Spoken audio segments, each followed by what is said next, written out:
impossible or something super, super rare. But if you know, actually make that your goal, you can do it. You just have to know exactly what you want. So not only writing it down, but also taking off those limitations and not only writing down what you think is realistic. I think that really, really helps for students to really direct their path.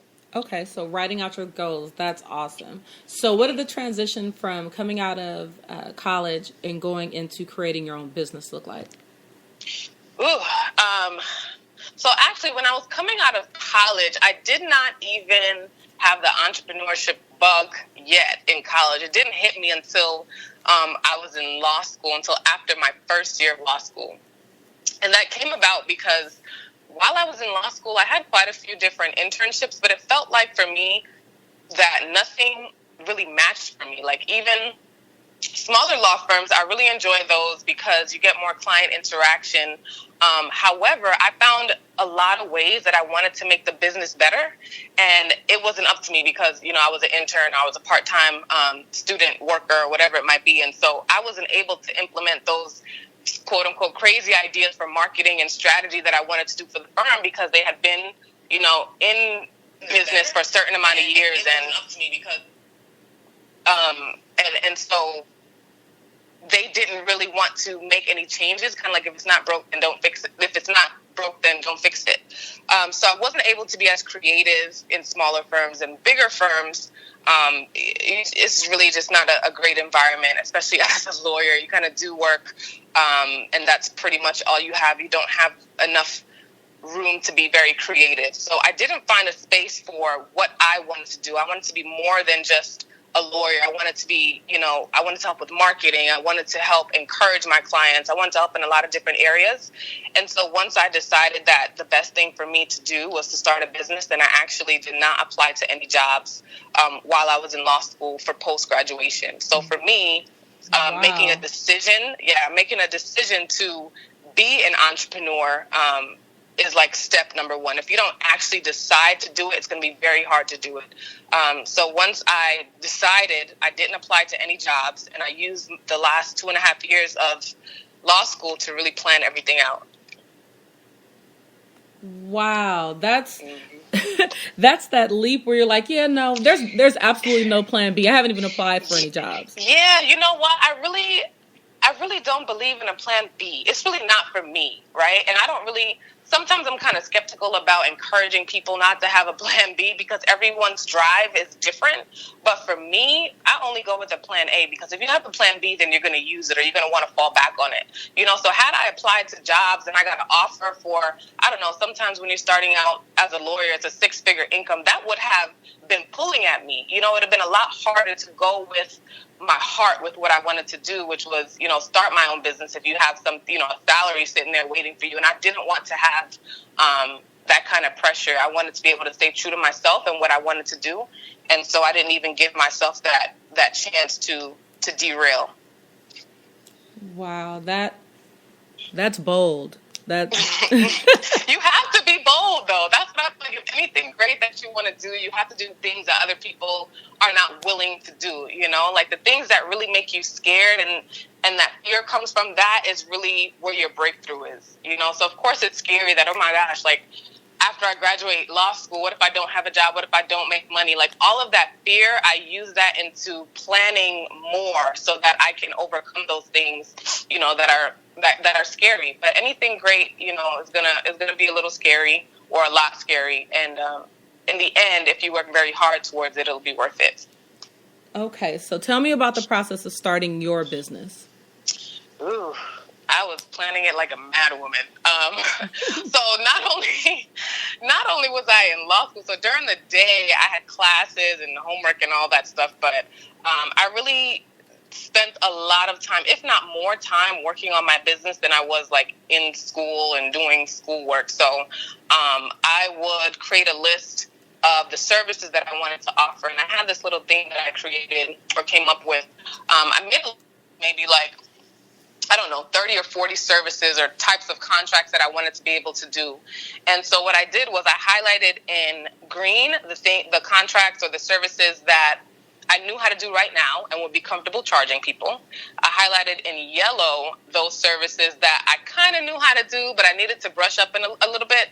And I highlighted in red those things that I've never done before and need to completely learn. And so that way I had kind of a guide of what I needed to learn either on my own, from classes or from mentors, webinars, books, whatever it might be, so that by the time I graduated, everything would be in green. And so I think when people get scared of starting something, it's because you don't feel like you're experienced enough or you know enough. But if you really lay out what you don't know and tackle them, then you should be ready by the time it comes. So not only that, spreadsheets, I broke down to the penny how much money I needed to make every day, every week, every month, in order to my financial obligations. So I had an Excel spreadsheet of all of my business expenses, all of my startup expenses, recurring expenses, credit cards, all kind of phone bill, everything, so that I knew exactly how much money I needed to make. So that was helpful. And when it came down to it, it really didn't seem that hard. Put my client contracts together. I was working at a firm, and so I borrowed some of their contracts. And so that's some advice that I have, too, for people who are working 9-to-5s now or full-time jobs. If you know that you're planning to start a business venture soon, especially if it's in the same industry as where you're working now, get a jump drive, start saving some stuff. If you think that your employer would have an issue with it, just ask them if you can save some things, or maybe some things that you create on your own. Start saving some things so that you can, use it later on if it won't be an issue for your employer. So you have to be forward thinking. And then I guess the last big thing was this dry erase board that I had right in my my home office at the time. And I had a checklist of everything that I needed to do. It was about 20 different things that I needed to do, from forming my LLC, getting my EIN number, business licenses, P.O. box, getting my logo, website, photos, everything that I needed to do. And it was staring me in the face every day. And so little by little, I checked off everything and put a date on it. And so my date was February 15th of this year. I missed that by 15, but at least I had, a goal. And so I launched on March 1st. That is absolutely amazing, because most people don't have that type of discipline or wherewithal to maintain that kind of structure in their life. Yep. So, and you know what the key is? It's like I had to make it work, because like I said, I didn't make a plan B. So it's like, it's not, I hope this happens, or we'll see when this happens. It's like, this needs to happen. It's like, I burned my ships. I have nothing else to do but this. And so when you put yourself in that kind of predicament, there's nowhere to go but up. And you have to rely on yourself, and you have to be diligent when that's the only option that you have. And so I made it like that, so it was the only option. So I couldn't get complacent or second guess. That's awesome. So in this process of getting everything done, because that's a great checklist, and I do believe that you have some of those things posted on your Instagram page, which we'll get to that in just a moment. What did that process look as far as mentorship? Did you have someone that was there that was encouraging you, aside from family, of course? Yes, I did. I had quite a few mentors, because, I just, after my first year of law school, that I was going to do this thing called entrepreneurship. And so I was very intentional about the mentors and the people that I was going to ask for advice. And when I met with them, it was never any kind of gray area. It never seemed like I was meeting with you because I possibly want a job in the future. It was like, listen, I think you are great at what you do. I would love to stay connected with you. This is what I'm doing, what I want to do. And, I would love your support. And so there's always, in order to get like a great mentor, you have to be extra somehow, like to get people who are in high positions to really care about what you're doing. It's going to take more than just an email. It's going to take more than meeting for coffee. It's going to take more than that to really get someone to care about you and what you want to do. And so what I did for my mentors is I was there for them, like for free work, or if they were putting on an event, I would make flyers for them or manage their social media or whatever it is, so that I could serve them, so that when the time came, they would be more than happy to serve me. So there's something called the law of reciprocity. It's like when you do something for someone, they by nature feel inclined to do something for you. So I'm not trying to play like a mind game, but it's just like you have to, give in order to receive. And these attorneys or a professional or a possible mentor that you might want, they have so many people that want to work with them or who want to be mentored by them or who want to have lunch or coffee. It's like, how are you going to differentiate yourself from those other students or those other people that want to be mentored or develop that relationship? So you really have to think outside of the box and first serve those people that you want to be mentors for you. And so I did that for a few years before I even asked for anything. And I think that was very instrumental in me developing a really strong relationship with them. Because one of my mentors now, she has like so many Grammy Award winning artists that are on her roster. She does entertainment law, and quite a few others that would definitely be there for me if I needed anything and have been there for me so far. So it really takes developing that strong relationship in the beginning in order to get that mentorship, because it's going to be hard to do it on your own. Now, let me ask you this, because I had a few other listeners, a few other guests on before that discussed how to get in contact with mentors.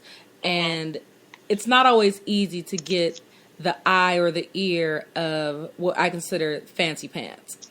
So in order to say, hey, I'd like for you to be my mentor, what does that process actually look like? Because it's one thing to say, hey, I want to serve you, but how do I even get to have that conversation to tell you I want to serve you in order to build this relationship with you? Right. So most times when I am developing a relationship with a mentor, the first time that I encounter them is usually in person. So I made sure that when I was in law school, I made time for going to events. Like, that was just like going to class for me, because developing my network was a big part of what I needed to do for my business. So I like to meet that person in person at first, instead of like a cold email or a cold call or something like that. So at least they can kind of get a sense for who you are. And so another thing that's super important is making sure that what you have, like your online brand, is together. Because I know that when you meet people for the first time, they might follow up with Googling you. And so if they Google you, and they, one, don't see anything about you that's not good, or two, they don't see something about you that you were talking about, you were passionate about, that's not good. So if I'm meeting a mentor and I'm telling them, I want to get into entrepreneurship law or business law or entertainment law, and they look me up online and it says nothing about that, they're not really going to think that I'm serious, especially when there's so many other people that want their time. So one, making sure that, meeting them in person, and two, making sure that my online brand was consistent with our conversation. And so I've usually follow up in an email no later than 48 hours later. Key important thing. Do not ask for anything in your first few emails. Just, follow up to remind them who you are. It was so nice to meet you. I did some research on you online, and I saw that you recently did blah, blah, blah, XYZ. It's something that I'm looking to do in the future. Please keep me posted if I can ever be of service to you. That's it. One of the best things that you can do is email somebody, just thank them, and not ask for anything. And so what I did after that, maybe about 2 or 3 weeks later, I would email them, tell them what's going on in my life or school, or if we just had a final or an event or something like that. Just keep them posted. I might also attach an article that I read online that has to do with their business or something that might be useful for them. And even if they don't write back, it's okay. And then follow up again, maybe 3 months later, with another article, or just saying hello, hope everything is going well with you. And honestly, I don't ask for anything until maybe like a year later, because it just shows that you are really interested in building a personable and a strong relationship with them, rather than just using them for what they can do for you. So it's a process. It really is a process to develop a solid relationship with a mentor. That is awesome. Mm-hmm. Building a rapport. Yes. And that's one of the things. Right. And usually after a year of them hearing from me, it's kind of like, okay, Dayna, whatever you want. It's been a whole year. You've been so consistent. What do you need? Yes, you can have, an internship, or I can meet with you, or whatever it might be. So it takes time. It really does take time for the strong relationships. Oh, mm-hmm. and while we're on that topic, because this is love and money, we're just going to segue over to the love section for just a second. So as busy, and we're going to go back to the business side, but I want to make sure that that since we did bring up the relationship word, that we cover that too. So what does it look like? Because you're clearly busy. You run a law firm. You're an entrepreneur. You have your own life. What does